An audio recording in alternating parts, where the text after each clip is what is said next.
Namasté et bienvenue. Ici Nicole. Tout de suite après votre écoute de ce balado, je vous donne rendez-vous sur nicolebordelot.com.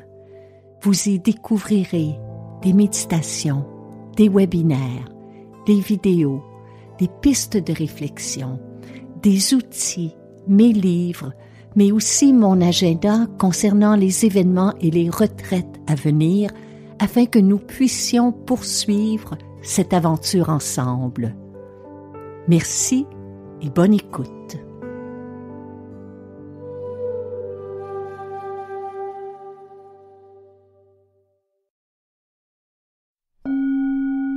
Heureuse de vous retrouver. Bienvenue à un autre épisode de Nicole Bordelot en balado.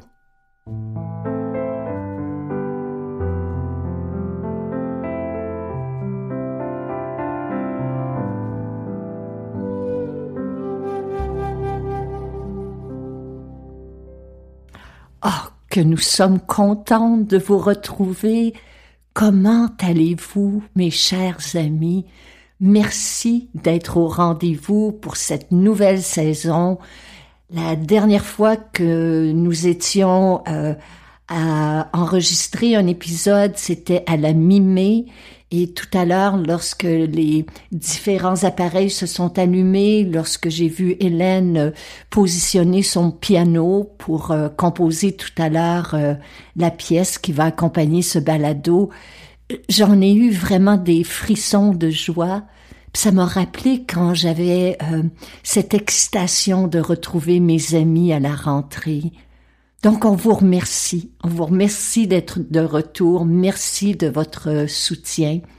Puis cet été, on a beaucoup profité du temps pour vous lire, pour écouter vos témoignages. On s'en est nourri émotionnellement, spirituellement, on s'en est inspiré créativement. Il y a plein de sujets que vous m'avez proposés, de thèmes que vous souhaitiez que nous explorions ensemble durant cet automne, puis ça va me faire tellement plaisir là de vous partager des pistes de réflexion. Puis en parlant de plaisir, j'ai reçu hier un premier exemplaire de mon nouveau livre. Je vous l'ai annoncé sur les réseaux sociaux en début de cette semaine, mais il est tellement beau. J'ai hâte que vous puissiez le découvrir. Il s'intitule « Guérison intérieure » au pluriel. Il verra le jour en version papier, numérique et audio le 21 septembre prochain et j'aurai la chance là très bientôt de vous en parler plus longuement. Mais en attendant, revenons à cet été. Donc on a pris un moment pour se ressourcer, se régénérer, pour plonger dans des moments de détente. Moi, je me suis beaucoup abreuvée et nourrie de silence, de lecture, de marche contemplative. Mais aussi, on a vécu un été qui a été sous le signe du déménagement. Pas pour nous, là, mais pour plein de gens autour de nous. Puis on a prêté main forte à des gens qui devaient réaménager des espaces, des parents vieillissants qui doivent laisser aller des possessions, qui doivent laisser aller des souvenirs, qui doivent laisser aller des choses auxquelles ils étaient attachés. Puis il y a aussi des neveux, des nièces qui ont déménagé, qui ont acheté un premier condo ou qui doivent quitter la maison pour aller étudier.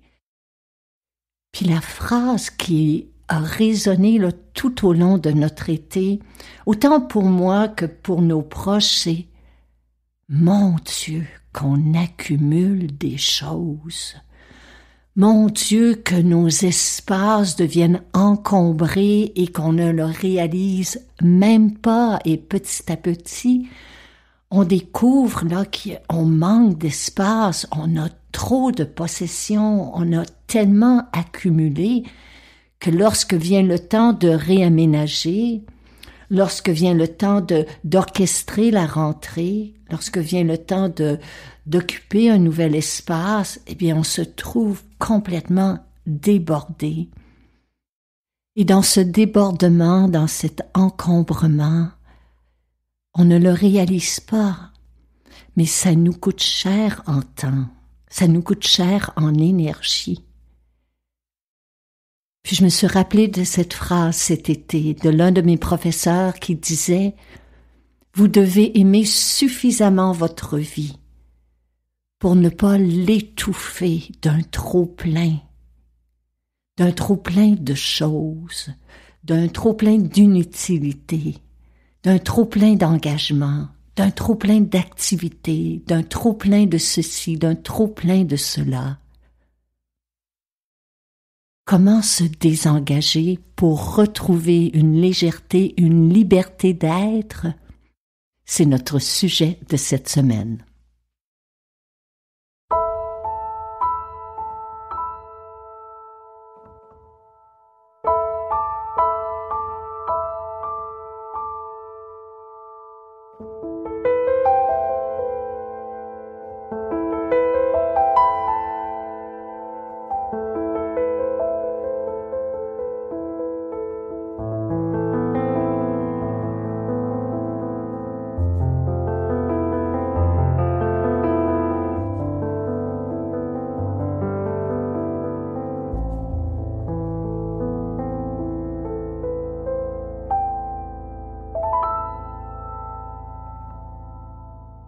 Dans la philosophie taoïste, on dit que un trop-plein dans nos vies nous fait passer à côté des moments précieux de l'existence.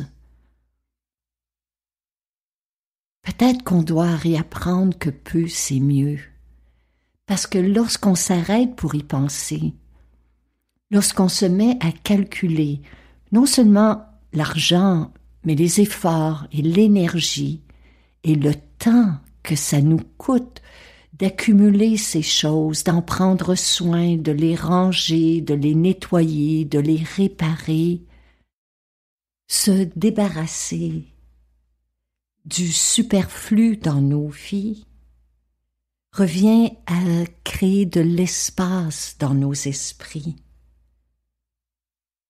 À bien y réfléchir, quand nos possessions occupent beaucoup d'espace dans notre environnement, eh bien, inévitablement, énergétiquement, émotionnellement, psychologiquement, mentalement, on se sent plus encombré.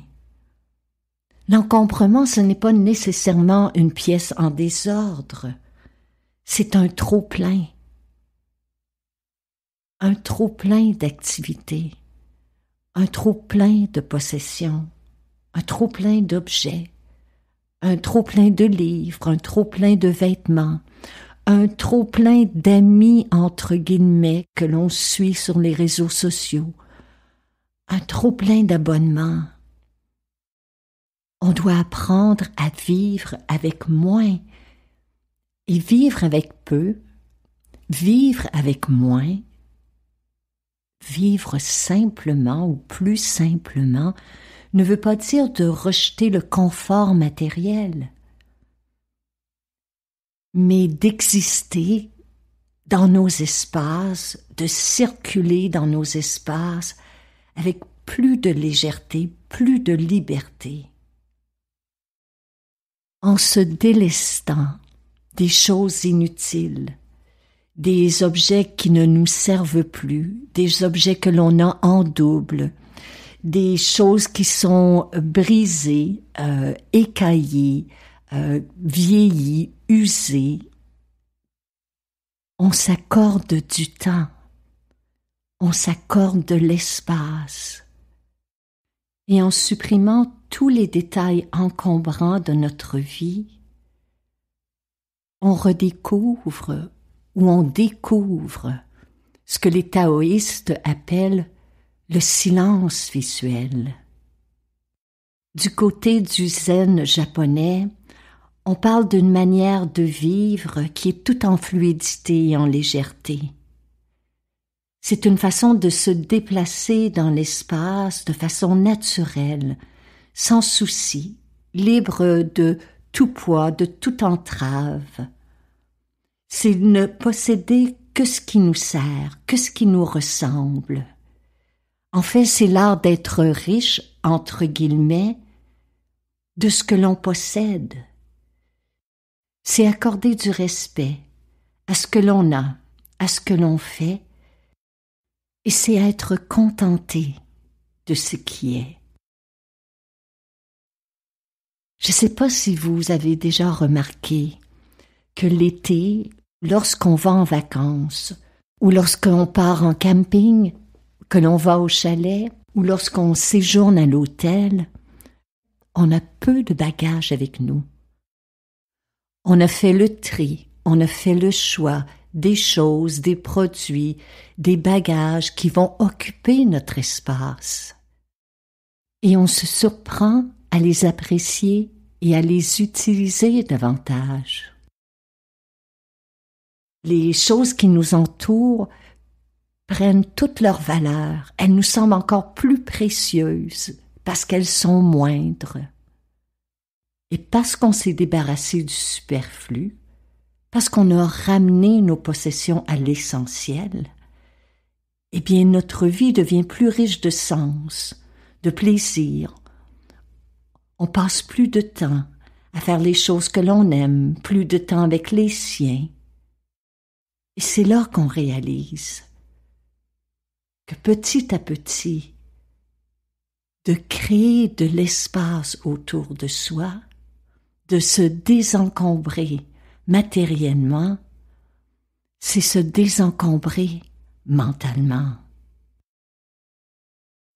Au fond, ce que j'ai compris cet été, à travers les boîtes, les déménagements, les réaménagements, c'est que ce n'est pas tant la diversité ou le nombre de nos possessions qui ajoute du stress, de l'angoisse à notre vie, mais notre attachement à ces objets-là. Et quand on laisse aller l'objet, mais qu'on conserve le souvenir en soi, qu'on conserve le souvenir intérieurement, eh bien, on est plus libre, plus réceptif, plus disponible pour accueillir le mouvement de l'instant présent.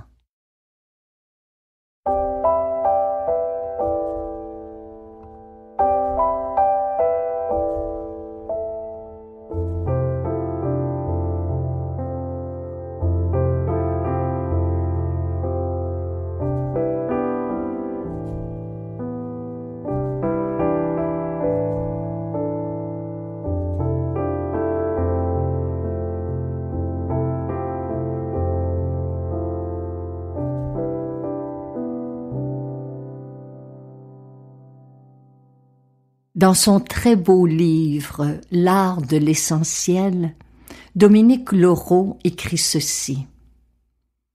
Le bagage que nous portons, les souvenirs que nous accumulons et auxquels nous nous attachons, voilà la cause de notre incapacité à saisir ce que le présent a à nous offrir, rien d'autre. Nombre de personnes seules ne peuvent faire de nouvelles rencontres ou se fixer dans une nouvelle relation parce qu'elles sont incapables de faire table rase du passé. Elles se cloîtrent dans le monde des souvenirs qui contrôlent leur vie, les empêchant d'être libres de leurs mouvements, non seulement dans le monde extérieur, mais aussi de l'intérieur, et de s'ouvrir à de nouvelles opportunités lorsque celles-ci se présentent. Pour faire place à du nouveau dans le domaine du cœur, il faut aussi nettoyer sa maison, son cœur et sa vie à fond, afin de devenir plus souple, clair et confiant. Une nouvelle relation est une aventure qui ne peut se vivre pleinement que lorsqu'elle n'est pas empesée par les résidus du passé. Pour pouvoir aimer, il faut grandir, mûrir, ne pas rester accroché à ses rêves, savoir donner et prendre, faire de l'espace pour l'autre et ne pas rester absorbé par soi, son passé ou ses possessions.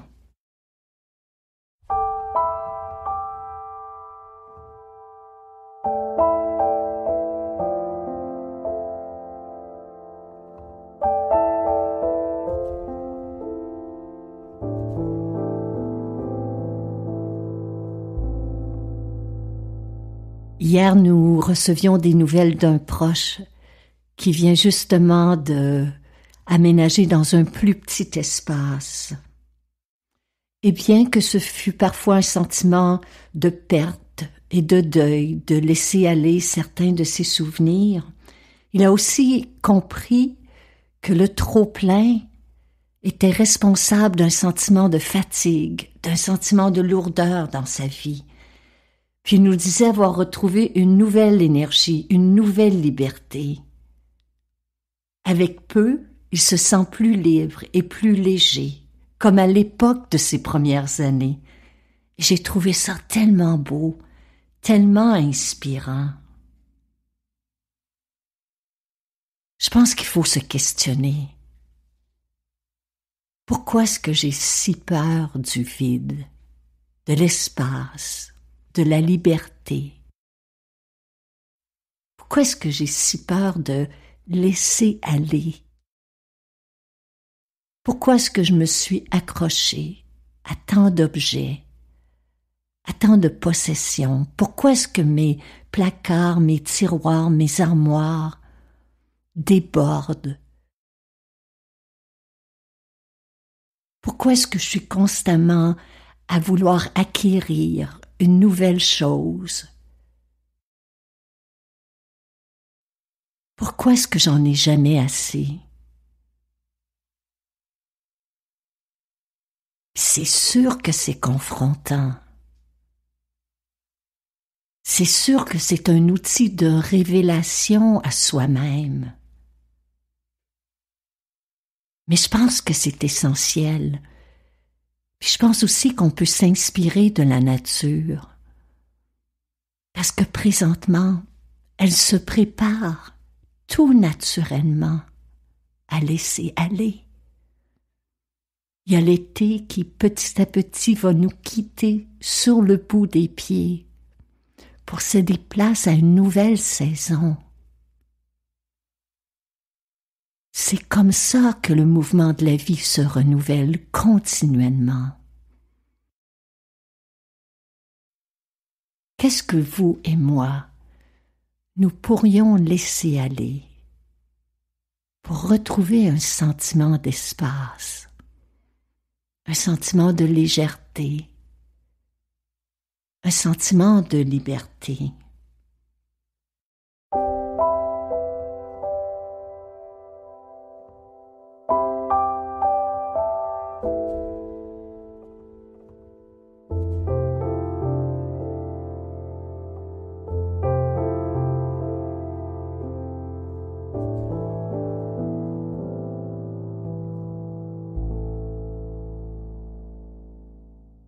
Donc, mes chers amis, j'ai pensé que nous pourrions nous asseoir ensemble, puis déposer nos deux pieds à plat sur le sol, comme pour s'ancrer en cet instant, pour s'incarner dans notre corps.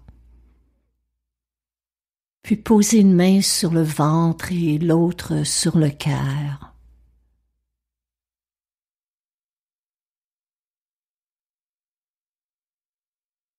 Puis en fermant les yeux, de prendre une longue, lente et profonde respiration par le nez.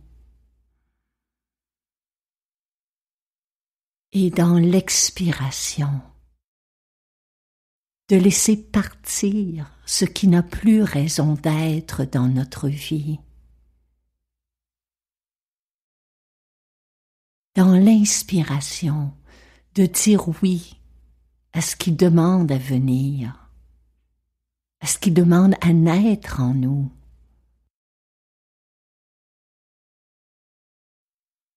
Puis en expirant, de laisser aller ce qui ne nous ressemble plus, ne nous ressemble pas, de se servir du souffle, de ce mouvement de vie, pour retrouver ce sentiment d'être pleinement vivant, pleinement présent.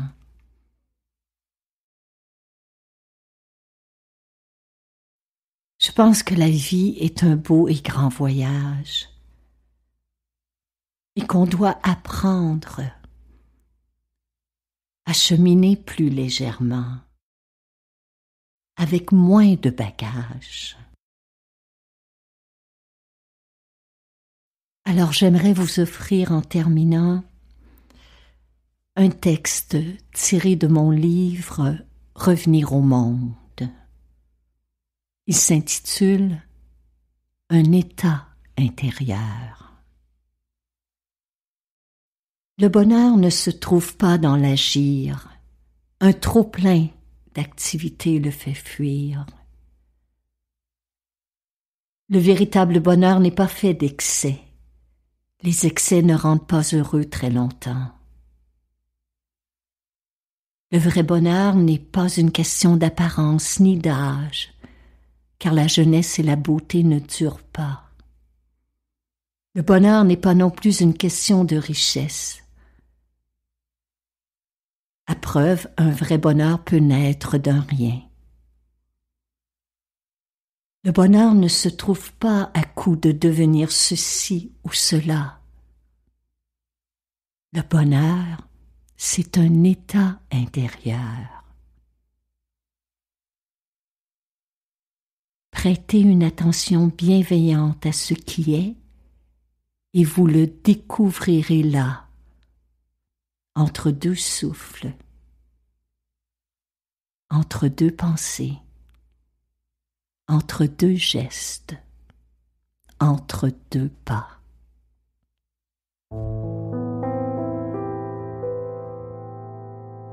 Namasté.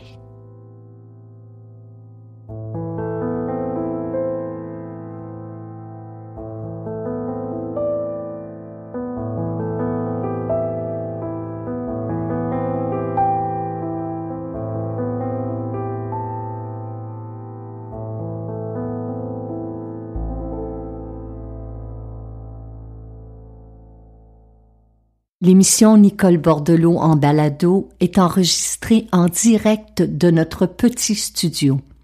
La musique originale est signée Hélène Dallaire. Toutes les fois où vous signifiez votre appréciation sous forme de 4 ou 5 étoiles sur les différentes plateformes balado ou que vous écrivez un commentaire, cela nous aide grandement. Vous pouvez aussi nous aider à soutenir financièrement cette création à l'aide d'un petit montant mensuel sur patreon.com/Nicole Bordelot. S'il vous est possible de le faire, nous en sommes fort reconnaissantes. Merci beaucoup.